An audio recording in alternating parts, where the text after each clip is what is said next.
magkaroon na ng tindok. Gusto ko magkaroon na ng katapusan. Lahat ng panggagamit. Alam mo ba na ang babaeng minsang naging sentro ng mga pinakamainit na showbiz scandal sa Pilipinas ay nagsimula lamang bilang isang batang nagtitinda sa kalye ng Tondo. Hindi siya ipinanganak na mayaman. Wala siyang minanang negosyo. Wala siyang koneksyon sa mga elite. Ang meron lang siya ay sipag, diskarte, at lakas ng loob na harapin ang mundo. Ito ang kwento ng isang babae na hindi lang yumaman, kundi lumaban, nasaktan, naloko, pinagbantaan, binaril, nagmahal, nagkamali, at sa huli, bumangon. Siya si Cristina Dicena. Lumaki si Cristina sa Tondo, Maynila, isa sa mga lugar na kilala sa hirap ng buhay. Bata pa lang siya, alam na niya ang realidad ng buhay. Kung hindi ka kikilos, wala kang kakainin. Kaya habang ang ibang bata ay naglalaro, siya ay nagtitinda na ng candy, tinapay, at kung ano-ano pa sa kalye. Dito nahubog ang kanyang diskarte sa negosyo.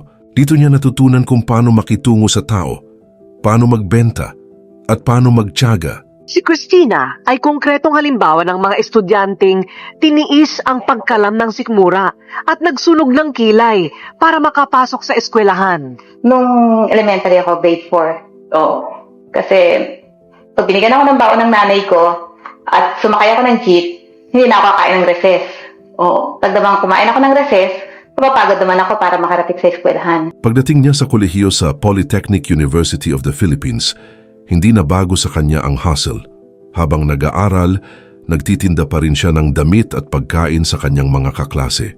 Hindi siya nahihiya dahil para sa kanya, ang bawat piso ay hakbang papalayo sa kahirapan. At dito nagsimulang mabuo ang kanyang mindset bilang isang negosyante. Huwag matakot sumugal, pero siguraduhing kalkulado. Pero bago po ang lahat, baka pwedeng palike muna ang video na ito. Isang simpleng click lang, pero malaking tulong yan sa aming mga content creators para makagawa pa ng mga kwentong gaya nito. Maraming salamat po. Sa edad na 20 years old, nagawa niyang kumita ng kanyang unang ₱1,000,000. Isang napakalaking halaga para sa isang batang galing sa hirap. Ginamit niya ang perang ito para pumasok sa real estate. Dito nagsimula ang kanyang tunay na pag-angat. Bumibili siya ng lupa, pinapatayuan ng bahay, at ibinebenta paulit-ulit hanggang sa lumaki ang kanyang kapital. Dahil dito, tinawag siyang reyna ng mga bahay. Kasi once na natsambahan mo yung real estate, talagang jackpot ka eh. Kaya naman pala ang koleksyon mo bahay. Sa paglipas ng panahon, itinatag niya ang CBC Group of Companies, isang conglomerate na sumasaklaw sa real estate, construction, trading at marketing. Hindi lang siya simpleng negosyante, isa siyang strategist. Alam niya kung kailan papasok sa deal at kung kailan lalabas. At sa bawat proyekto, personal siyang involved mula sa design hanggang sa sales. Ngunit hindi siya tumigil sa real estate. Nakita niya ang potensyal ng beauty at wellness industry. Kaya itinatag niya ang kanyang luxury clinic, Belleza Aesthetics, na kalaunan ay naging isa sa mga kilalang aesthetic brands na dinadayo ng celebrities, socialites at mga high-end clients. Dito lalo niyang pinakita na hindi lang siya reyna ng mga bahay, kundi isa ring queen of wellness. Dahil sa kanyang yaman at lifestyle, napasok din siya sa mundo ng telebisyon.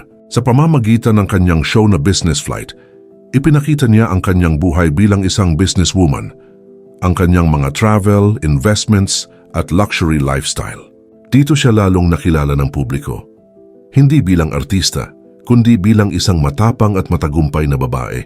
Pero kasabay ng pag-angat ng kanyang pangalan ay ang pagpasok ng mga kontrobersya sa kanyang buhay. Noong taong 2000, nakilala niya ang action star na si Philip Salvador. Nagsimula ang lahat sa isang simpleng inquiry tungkol sa property na ibinebenta ni Cristina. Ngunit hindi nagtagal, nahulog ang loob nila sa isa't isa. Naging magkasintahan sila, naging mag-business partners. At sa panahong iyon, hayagang sinuportahan ni Cristina ang aktor, pati sa kanyang political ambitions. Pero ang love story na ito ay hindi nagtapos sa happily ever after. Ayon sa mga ulat, nag-invest si Cristina ng malaking halaga.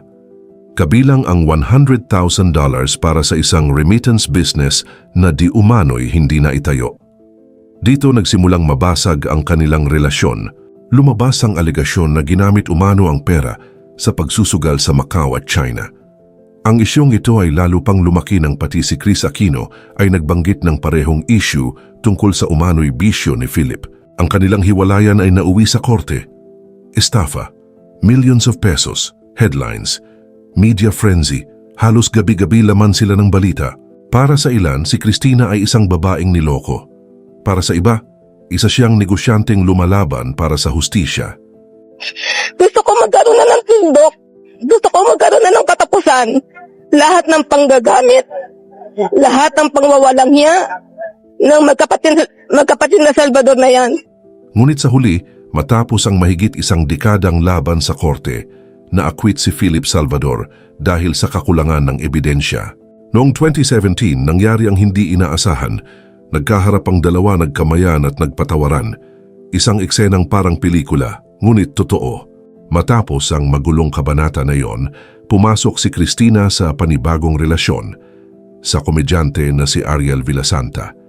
Ngunit ang relasyon na ito ay naging kakaiba at naging viral kahit wala pang social media noon. Isipin mo, 4 na beses silang nagpakasal sa 4 na bansa. Lahat sa loob ng isang taon. Para sa ilan ito ay romantic, para sa iba ito ay katawa-tawa at publicity stunt. Ngunit para kay Christina, ito ay isang paraan para maranasan ang pagmamahal sa ibang anyo. Sa huli, naghiwalay din sila noong 2012, ngunit nanatili ang respeto at pagkakaibigan sa isa't isa. Habang tumatakbo ang kanyang buhay sa negosyo at personal na relasyon, dumating ang isang pangyayaring halos kumitil sa kanyang buhay. Noong 2013, habang sakay ng kanyang sasakyan sa Banawe, Quezon City, pinagbabaril siya ng mga riding in tandem. Sunod-sunod na putok, basag ang katahimikan, nakaligtas siya kasama ang kanyang anak. Halos itago ko yung sarili ko doon sa flooring ng limousine. Sapo-sapo ko lahat ng mga bubo. Takot na takot ako sa buhay ng anak ko.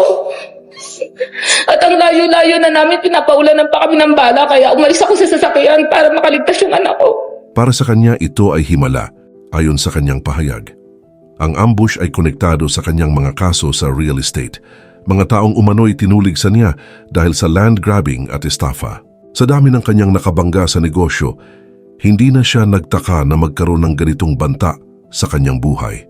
Ang insidenteng iyon ang tuluyang nagbago sa kanyang pananaw. Mas naging maingat siya, mas naging relihiyoso, mas pinili niyang magpatawad kaysa maghiganti. At doon nagsimula ang kanyang bagong bersyon, isang Christina na mas tahimik, mas espiritual, at mas nakatuon sa legacy kaysa sa drama. Unti-unti siyang lumayo sa showbiz. Hindi dahil nawala ang kanyang kasikatan, kundi dahil pinili niyang mag-focus sa mga bagay na tunay na mahalaga, ang kanyang pamilya, ang kanyang mga anak, at ang kanyang mga negosyo. Ngayon, katuwang niya ang kanyang mga anak sa pagpapatakbo ng kanilang mga kumpanya, lalo na sa Belleza Aesthetics. Bukod dito, nag-aaral pa siya ng naturopathic medicine upang mas mapalawak ang kanyang kaalaman sa wellness at holistic health.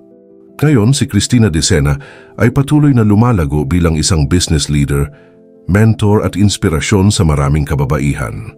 Hindi man siya kasama sa listahan ng mga bilyonaryo ng bansa, ang kanyang kwento ay mas mahalaga kaysa sa numero dahil ito ay kwento ng pagsusumikap, katapangan at pagbabangon. Sa kabila ng lahat ng intriga, demanda, relasyon at trahedya, napatunayan niya na ang tunay na tagumpay ay hindi nasusukat sa yaman, kundi sa kakayahang bumangon kahit ilang beses ka pang bumagsak. At sa ngayon, kung tatanungin mo kung ano ang nagpapasaya sa kanya, hindi na ito tungkol sa lalaki, hindi na ito tungkol sa showbiz, ito ay tungkol sa kanyang pamilya, sa kanyang negosyo, at sa kanyang layuning makatulong sa iba, lalo na sa mga batang katulad niya noon na nangangarap makaalis sa kahirapan. Ito ang kwento ni Christina Decena, isang babaeng minsang naging kontrobersyal na pangalan sa balita, ngunit ngayon ay simbolo ng lakas, diskarte at kapatawaran.